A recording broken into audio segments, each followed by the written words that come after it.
All right, End Hype Live, here we go. So it's time to bring on another interesting guest, and today I've got a great one. Erik, I can't wait to share.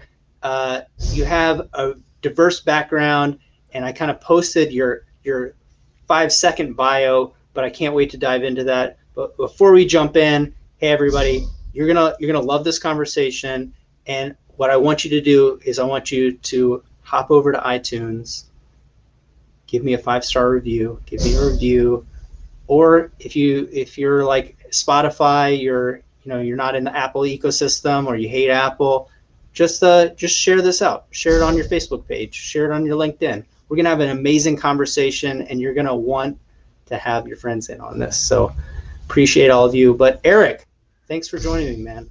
Hey, thank you so much for having me on, man. It's truly an honor, man. This is awesome. Thank you so much. Yeah. So give us the story of Erik. How did you get here? What's up with you, man? Man, story of Erik. Yeah, I grew up in, small town, Washington State, Tri-Cities area. And I grew up in what I thought was a normal household, right? Like played Little League, went to Sunday school. And my dad would take me and my best friend Dave and throw us in dumpsters behind big grocery stores to go find treasure. That's normal, right? We had a desert behind the house. We'd go find like bullet casings and, collect those things. And I was always running from the freaking rattlesnakes out there that scared the crap out of me while I was walking to school. But parents got divorced when I was 11. Immediately got together with other people, and my mom got together with a guy who was extremely, very physically abusive. So he was an alcoholic. And then I used to watch her get the crap kicked out of her all the time. And 13 years old, man, we had moved to Montana, and it was funny. Well, kind of interesting now looking back, but my mom and her boyfriend rented this house in Montana that had 3 bedrooms. It was one for my sister, one for my brother, who they had a child together. He was 5 months old, and one for them. And then they said, Erik, you get to go live in the garage. And so they stuck up this plastic wall, and it happened to be on one side of the garage that had a fireplace. And throughout the cold winters, that was my room. And, so they came home one night. I was 13 years old. They're arguing. Wasn't anything different than any other night. And I'm going to brush my teeth. It's like midnight. And the way that the house was set up was the bathroom where I was at, and my back was to the kitchen and then to the pantry and then to the garage where I slept. Well, they came home arguing. They're down there in the pantry area somewhere, and I'm brushing my teeth, and I kind of feel this thing like, man, you got to turn around and look. And so I kind of peeked around the corner. And as I looked down that corner or down the hallway, he's on top of my mom, just boom, boom, boom, one after the other. I'm like, man, I got to get this guy off. And so I went up behind them, and I grabbed a cast iron pan, those big heavy duty ones you take with you camping. And I swung as hard as I could, and I hit him in the back of the head and split his head open and didn't knock him out. And he turned around. He's like, what the F? And at mid-sentence, I took another swing and split his face open here. And lots of blood, man. And he still didn't get knocked out somehow. I remember him I had fallen over at that last swing, and I was on the ground, and he stood over me, and he was yelling. And then my mom pops up and hits him 6 times in a row in the face, and blood is splatting on the wall. Cops come, take him away. My mom never pressed charges. And so it was after that where I just kind of started down this path of just destruction of my life, man. It was pretty wild. That's unbelievable. And that's like testimony right there, right? And do you feel like that upbringing, that situation, and what was to come, it set you up with that grit to do something now, right? Did that give you a perspective or a sense that other people don't? I don't know if it gave me a sense. Maybe it did. I mean, I feel like I've been through the fire, right? And so yeah. If I've gone through that crap, then I can pretty much handle anything. I don't get scared very often unless there's a big spider in the house or a rattlesnake or some snake around me. Other than that, man, I really don't have much fear. But yeah, man, it was after that where I left. Essentially, I got kicked out of my house at that point. So the next 3 months of my school year, my mom had me just living randomly with friends and stuff like that to finish up my freshman year of high school in Montana. And then I moved back to Washington to live with my dad, and he would rent a house, and he would put $20 in a cup, and he'd put Hunger Man meals in the freezer, and he'd put cereal and milk in the fridge, and he would go stay with his girlfriend. And so that was my lunch money for the week. And so there'd be months where I wouldn't see my dad except for maybe once a month on a weekend for a brief moment. But essentially through high school, I raised myself at 14 years old. And again, that left the door open for lots of opportunities to go do drugs and get drunk. And 18 years old, I got arrested for having a bong, which is now legal in the state of Washington. and, you know, had no one teaching me how to do like money and how to be smart with it. And at 21 years old, I was $28,000 in debt and had to file bankruptcy and had to have my car taken away from me. You know, just this wild destruction, man. It wasn't until I was 24 till I really started making changes in life. Wow. Wow. And what did those changes look like? Because you know, you look at your show, you've got a show on entrepreneurship, you've got the MMA show, and what happened to go from that, and then you kind of transitioned and you started doing all these interesting things. So can you speak a little bit of like where you are today, or how you like how'd you get there, right? How'd you get like the top rated MMA show, right? Like, I'm like, you say this and it's like, you know, well, one, you know, for everybody that's watching, you're like, this guy seems really nice and really upbeat. And that was a crazy story that you just gave me. So, so if you haven't, you got to watch his podcast. You got to listen to his podcast, because there's I don't know, you always seem like calm and gentle and nice. And that story was crazy. So I'm kind of like, I personally, I'm like, I want to hear more. What happened? Like, what's the jump, and how do you get to where you are today? Man, it was a crazy time. So I ended up working for Universal Records out in Seattle in my early 20s. And that was always a dream of mine, to get in Seattle and go get in the music business. I don't know how to play anything. I just wanted the business side. And I've always had this entrepreneur side of thing. And so there's like this 2-year span where I was working for Universal, I was managing a band, and I went to about 175 concerts over those 2 years, and it was open tabs. And so it was just drinking heavily. And I remember being at a concert one night, and here's me in my early 20s. And I remember seeing someone who was like in their late 30s, and they're going to the show, and they didn't have family, and they're like out there. And I had this thought, like clear as day. I remember like saw them, and I'm like, I don't want to be in my late 30s and not have a family and be doing this every single night, going to concerts. And it wasn't much longer after that I got laid off from Universal Records. It was during Napster time, and they did a lot of layoffs. I was working at Starbucks at night, to kind of, you know, pay my rent and things like that, or help pay the rent. And one night a girl came in and invited me to this church event. And it was just like, hey, we have this college age thing, you know, come hang out. It's so fun. I didn't have any friends. I was all depressed and just, you know, drinking myself to sleep every night. And so, yeah, sure, I'll go. And so there's all these people there that I ended up knowing from the other side of the state. So it was just kind of a weird transition, you know, or weird interaction. And then about a month later, it was Easter 2004. I woke up on Easter morning after a night of partying with the band that I was managing. There was about 15 people passed out around me in my buddy's basement. And I literally woke up that morning. I just felt God saying, man, you're done. And I quit cold turkey, drugs, drinking, cigarettes, everything, gave my life to Christ that morning in that basement, just by myself. And I called that girl that invited me to that church event. And I said, hey, happy Easter. Got your, you know, hope you're having a good day. And I just got her voicemail. And turns out about a year later, we were married, and now we've been married for 16 years, man. And it's just been an amazing story, man. And, you know, oddly enough, or crazy enough, we were actually both born at the exact same minute, documented on our birth certificates. We're both born at 1:41 p.m., different days, different years, but same minute. And man, so I think in that moment in 2004, when I gave my life to Christ, for me personally, that's what changed my life. Like, that's when I started just like hungry for books to realize that my past doesn't define my future. And I had to quit being, I essentially had to be a quitter, is what I like to say. Right. So I had to quit being lazy. I had to quit being, you know, comfortable. I had to quit hanging around negative people. I had to quit being a quitter and really fight for what I wanted in life. And so once I realized that, that's when I started to like put the gas on and just go, all right, it's time to change. And so, you know, 2012, we started Top Rated MMA as an apparel company. We came out in Seattle. We launched our first event. No one knew who we were. And we showed up with John Prince Albert, who was a UFC fighter at the time. We sponsored him. And so everyone's like, who is this Top Rated MMA? And I had a couple of years where I was like, yeah, that's awesome. And then in 2015, I got bored with it and I put it up for sale. Literally put an ad on Craigslist. Hey, do you want to buy this Top Rated MMA company? And this guy calls me and he's like, hey, I'll offer you like $2,500 for the brand and all that stuff. And in that call, I go, nah, I'm not going to do it. So I hung up. And I restructured everything. I relaunched the brand 2017, brand new website, brand new logo. And we launched the Top Rated MMA podcast 2017. Now we've done over 200 episodes and humbly considered the #1 MMA podcast out here in the Northwest, man. Yeah. And you've had like everybody on that show too. So if you're into MMA, you got to check it out.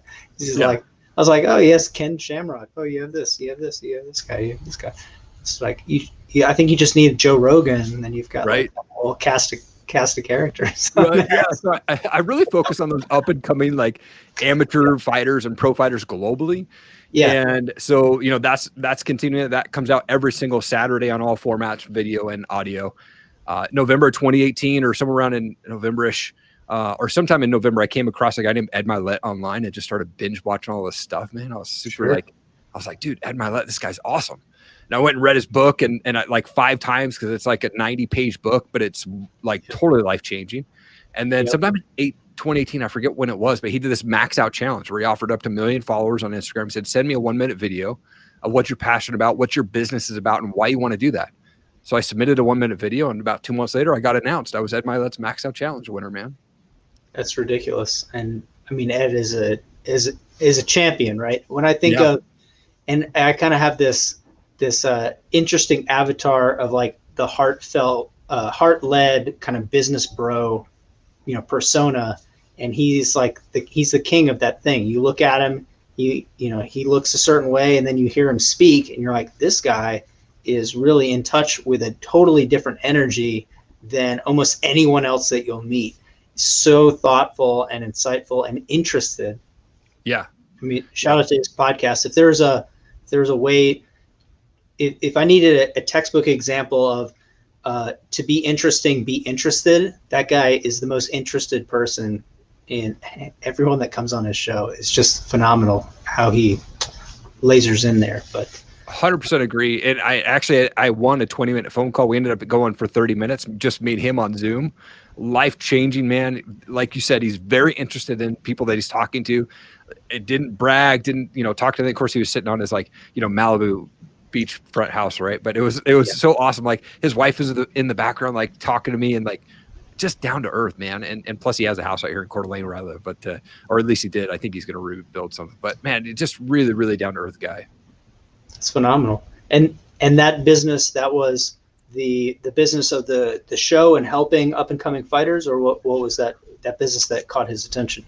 Yeah, so it was actually, it was the Top Rated MMA show, but it was right before, like when I submitted that, I had this idea after watching all of Ed's show that I'm going to start this new show called The Bearded Biz Show, because I'm fascinated with people's stories. Plus I have a beard and I didn't want to shave it, so I named it The Bearded Biz, right? So, but that's how it kind of came out. It was kind of a joke at first, and then it kind of took off. But, I started, I think, when I won that challenge and I got to have that phone call with Ed, I asked the team, can I record it? And they're like, yeah, absolutely. So I was able to record it and take pieces of that and release it as an episode of my show.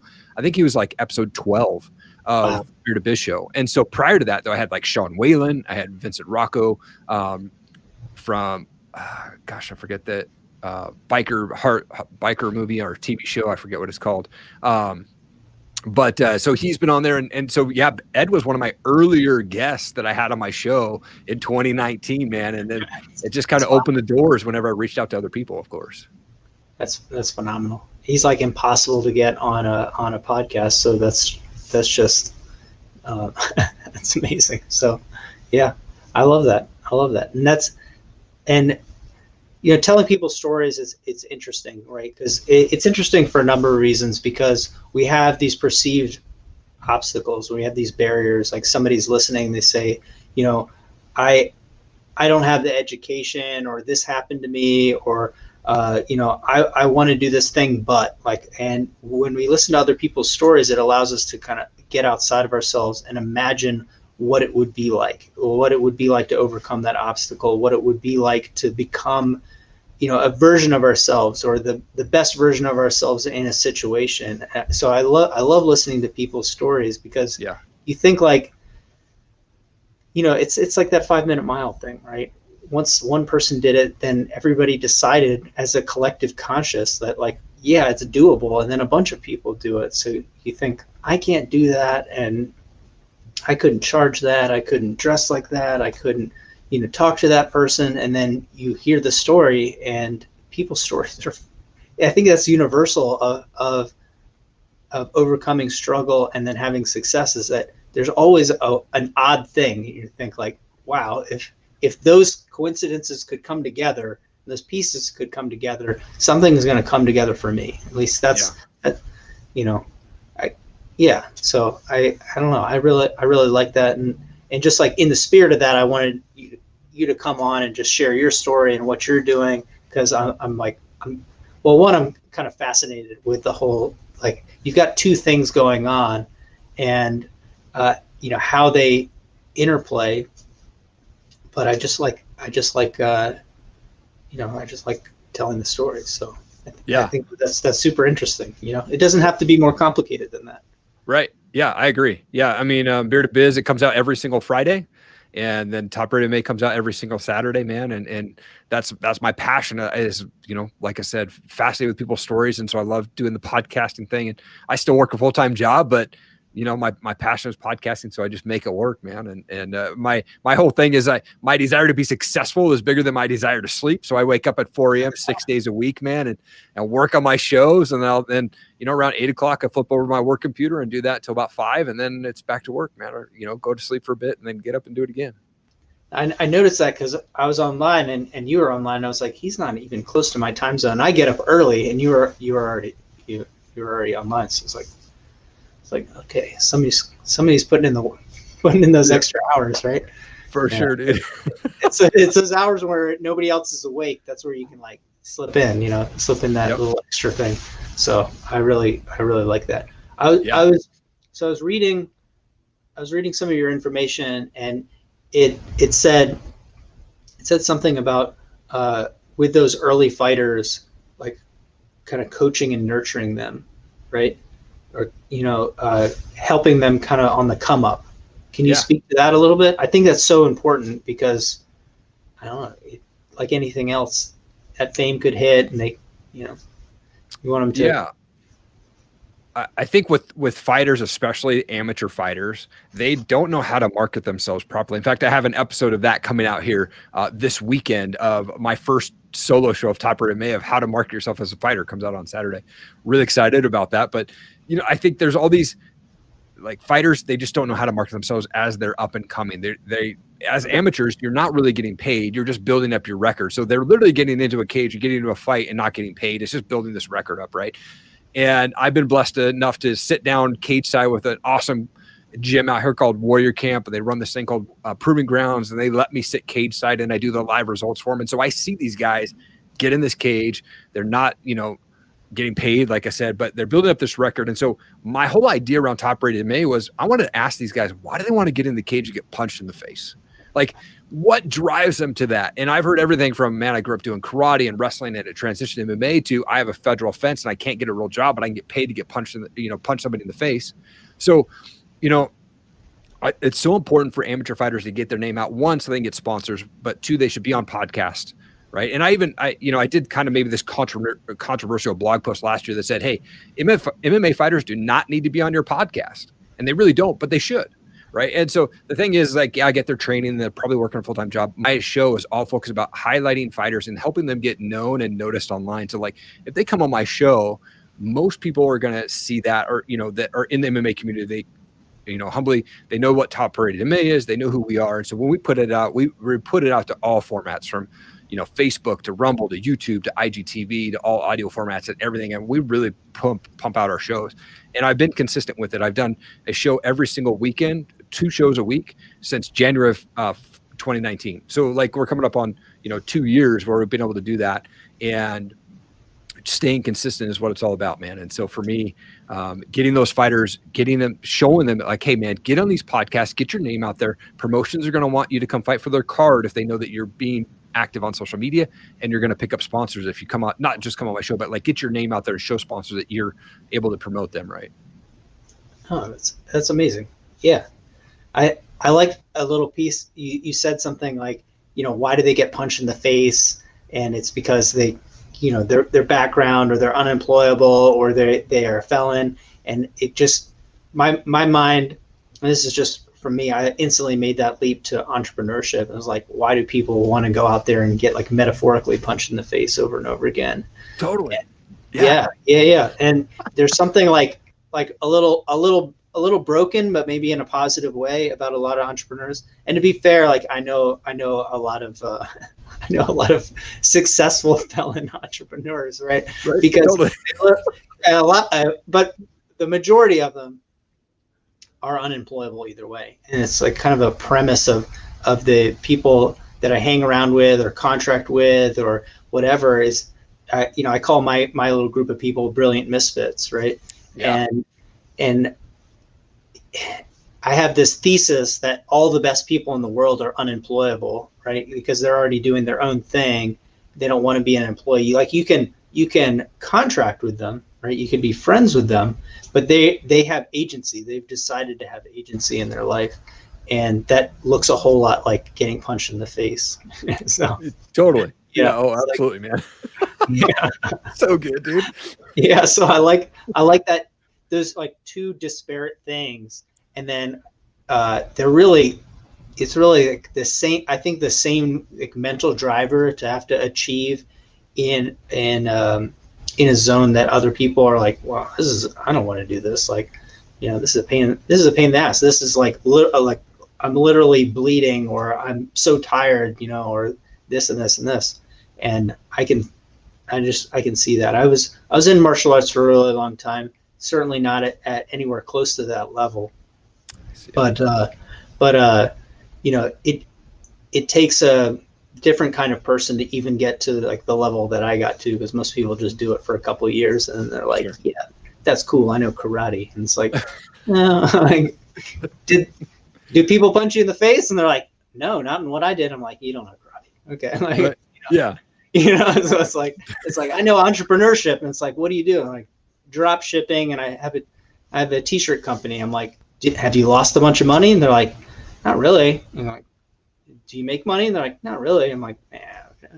You gotta get right. Yeah. Yeah, totally. Yep. That's cool. Yeah. So what's like your favorite story, or have you seen like some themes to those stories? Like as you bring the entrepreneurs on, have you seen like that there's there's not going to be an exact pattern, right? Because everybody is unique and we're all perfect snowflakes in our own way, right? But like, sure, have you seen some themes that pop up like recurrently? I think that the one thing that I've seen be successful for entrepreneurs is like whether they came through a broken childhood or they had the perfect family, right? Everybody has these issues of some sort in their life where they were scared to speak, or didn't want to network, or not good with writing stuff. And that's me. Like, I don't consider myself a good writer, but I like to get on the camera and I can do video like on the fly, no big deal. But I think what I've seen with entrepreneurs that are come on my show and they've got these success stories, all of them had to break through some sort of comfort zone, right? They all had to like step out of their comfort zone and go, I don't care what people think. I don't care if I fail, but I'm going to keep fighting for my passion. And they were consistent with whatever they were trying to get to, right? They were consistent with putting out podcasts. They were consistent with putting out content. And whether that took them 2 years or 10 years, they finally got to this point where they're like, I haven't made it, but I've gotten to a place where now I can say, this is where I'm supposed to be, right? Like they already had that in them. Like they knew what they're supposed to be, but they weren't able to like walk away from that 9 to 5, or they weren't able to say, I got to this point now where I can support my family by doing my passion. Nice. That's interesting. That is like, I just did, I don't know if you've seen the little tips that I do with my dog on Instagram, but I love those. I just released one that's on chaos and order. And I think this is like part of the issues with comfort is like, if you've experienced discomfort, you kind of know what that feels like, and you know that you can overcome it. And business success, there's continually like, there's a level, and you know that you have to go confront the comfort of that level. And it's like, I'm fine. I'm making $63,000 a year. That's not really what I expected. I'm not going to push it. And if we don't push it, like we're life and decay. But like, if we're able to inject a little bit of chaos into it and accept that discomfort, we can find a new optimal, right? We can go to, because we're at this local point optimization. We're as good as we can doing the things that we're doing with the level of experience and the team that we have in the situation that we're in. And we can kind of mix up those ants in a jar a little bit, cause some chaos, and that gives us the ability to jump, right, exponentially, or I say it geometrically, because we grow on the three domains of health, wealth, and happiness. And like we're trying to grow each time to gain something on those three domains, right? Yep. It's like, but we have to be willing to accept that. Like if that's a little less sleep, or that's like maybe failing a little bit, or looking a little bit of foolish, like all in the service of growth. And then we sit back down and we create the order again. Like we put those systems and we put those habits in place and the discipline back in place and the little operating procedures that we get other people to do. And like, that's, people are obsessed with that, right? Yep. Like they're like, if I create a system, I'm going to grow. I'm like, you create a system, you create a platform to scale, but you have to have like the chaos to show you the opportunity for it. And people are like, I don't want chaos in my life. I'm like, I don't know, maybe they should have been an MMA cage fighter, right? Right. Yeah, totally. You know? Yeah. That's awesome. Yeah, I think that's cool. I mean, I could draw like a lot of analogies between the two things, but I see that as, I definitely agree with you on that theme, is like to achieve any level of success that we feel fulfilled, and it doesn't have to have a number, right? I'm not saying like, oh, we're going to be like millionaires or billionaires or whatever, but for it to have any meaning, it has to be like in service of overcoming something that was difficult, right? If it wasn't difficult, your brain wouldn't want it, right? Oh yeah, for sure. You know. Yep. That's cool. What else I was going to ask you? So I'm fascinated by this, like this through line of people's stories, though. Do you have an episode or a story that we can go and we can listen to of your podcast, or something that's really resonated with you? Like when I said, what's your favorite story? What's the thing that pops to mind? Man, I think Tim's story when he was on my show, his life was that was probably one of my favorite episodes, or one of my top episodes, man, because he's such a down-to-earth guy and his story is unbelievable. Like, you know, just the heartbreak that he had to deal with as a kid and how he got to where he's at and become the speaker and you know, and this author now, and what he provides, I think, through his church and things like that. Just a really amazing guy of just going, like I said, like his dad passed away in a car accident when he was younger, and, you know, left him and his family, like the mom and his siblings, like basically, you know, there, and they didn't know what to do. And yeah, he just went through a crazy life, man. And so his story was just, for me, it just really hit home, just in like the struggles that he got through to be the person that he is today. And so I think that was really rad. One of my favorite ones that I actually did was an early one. I don't even remember what episode it was on. It was a dude that was from the UK. He was 14 years old, and he launched this eBay store. And it started because he wanted to get this Nerf gun part for his brother's birthday. So he bought this gun for him, but then the part didn't work or something like that. And so he went and bought a toy and he sold it to somebody else. And a guy gave him this idea, like, hey, maybe I can buy a bunch of toys and start selling them around. And so it's like Dog Box. I forget what it's called now, but he's 14 years old. He lives on a farm in England, 30-minute bike ride to the post office, right? So he launches this store on eBay where he's just essentially buying all these toys and then selling them. And they're cheesy toys and they're slime and all this stuff, right? But it just takes off. Boom, he gets listed as an eBay top seller, 14 years old, didn't have an entrepreneur like family or anything like that. And so he gets out of school. He has 30 minutes to race home, get all the orders that came in through the day, put them in a bag, and bike ride them down to the post office guy to get him out for that day, right?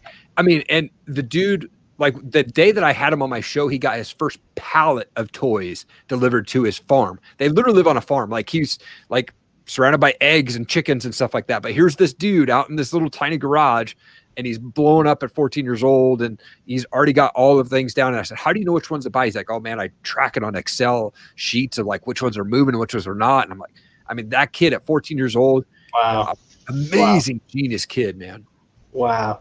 And that's like when people, they ask for advice. I'm like, well, one, maybe I'm not the best person to ask, tell you advice about what you should do. Like, because people just randomly ask, but I'm like, what's the one thing that'll help me become an entrepreneur? I'm like, just look at the level of risk of like buying those and selling them. The level of risk is almost nothing.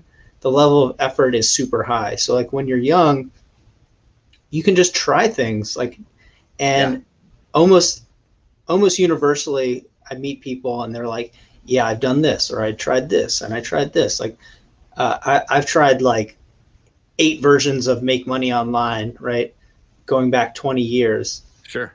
And it's like, were those successful? Not really, not by like any adult like measure, but Totally. but like I laugh because I'm the same. but like the act of doing them Yeah. is what makes you successful later. But like that kid's just hit something, and like he's going to be a space alien to his family, but that'll never go away. That if it was $5 or $500, it's so meaningful to be like, oh, I did this thing, and yeah, like, what does it take to build a successful business or build a successful startup or be a successful entrepreneur? I'm like, it's the willingness to just try things. Yes. And realize that when the actual monetary risk is that your life isn't going to blow up and it's going to be okay, that maybe somebody's like, what's Erik doing? Or like, oh, you just failed and you failed. Like, that's zero. So you should just have as many at-bats as possible. I think of like Babe Ruth. It's just like, if Babe Ruth could just swing infinitely, he's going to hit a home run every time, right? So like, why not just, you're 14 years old, and like, that's really cool to see, because people are, they're like doing nonsense, and then that kid's doing that. Even if his eBay business imploded, I guarantee that he's going to be conventionally wealthy, but like internally, he's going to be fulfilled and wealthy, like no matter what, because he's gotten that piece down. That's so awesome. Yeah. Yeah. I love hearing those stories, and then part of me is like, oh, I gotta get my act together, like, Totally too. like, I'm not on a farm. What's my excuse, Right. Yeah. No, that's cool. Yeah, I wanted to highlight some of those things so people can go back into the show and really enjoy that. And Erik, where's you have the show, and everybody's going to check it out. They're going to give you reviews. They're going to send you love. But like, where's another place that people can follow you online? Erik Allen Media is my website, and you can book me for video product, promo videos that I do, or speaking gigs. I'm open to that as well. I've done some audiobook narration as well. So awesome. Right through there is where you can grab and connect with me on there. Social media wise, Erik Allen Media on Facebook, Erik G. Allen on Instagram and Twitter as well. Those are my 3 kind of main profiles, but I always love connect with people.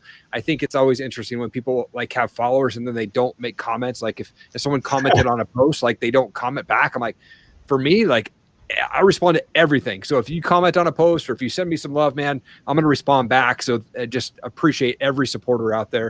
It was kind of funny. I finally got some chartable ratings this morning, and my top rated MMA show is ranked number 9 in Albania. Awesome. Wherever, I don't know where that is, but awesome that I'm ranked number 9 on Apple Podcasts in Albania.